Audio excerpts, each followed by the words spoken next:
Daydreamer anticipazioni 12ª puntata del 25 giugno. Khan sarà geloso di Sanem e avrà una reazione inaspettata. In questa puntata sarà l'avvocato Metin ad accorgersi che Sanem non è indifferente a Jan e per questo motivo propone alla ragazza di posare come modella e l'accompagna nel posto dove si svolgerà il servizio fotografico. Sia Sanem che Jan saranno sorpresi dall'idea di lavorare insieme. Sanem, imbarazzata, in un primo momento prende la decisione di andar via, ma sarà Emirre che convincerà la ragazza a collaborare dopo aver capito che l'avvocato ha organizzato tutto di proposito.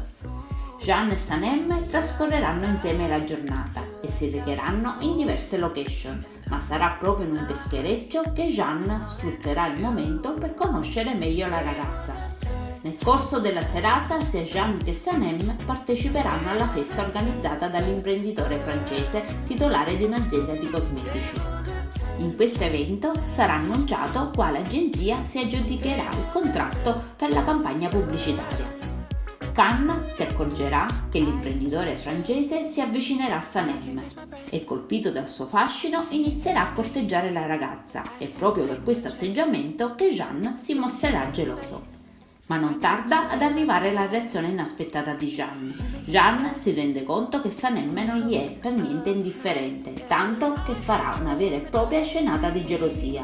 Jan, infastidito dall'interesse dell'imprenditore francese per Sanem, se ne andrà dalla festa portando via Sanem subito dopo essersi aggiudicato il contratto con l'azienda cosmetica, proprio per impedire che il corteggiamento continui. Aileen invece sarà furiosa per aver perso ancora una volta un importante contratto contro il suo rivale nonché fratello dell'amante Mirre e si dedicherà a preparare un altro piano diabolico. Non ci resta che guardare l'episodio. Io adesso vi saluto e vi aspetto al prossimo video. Bye bye!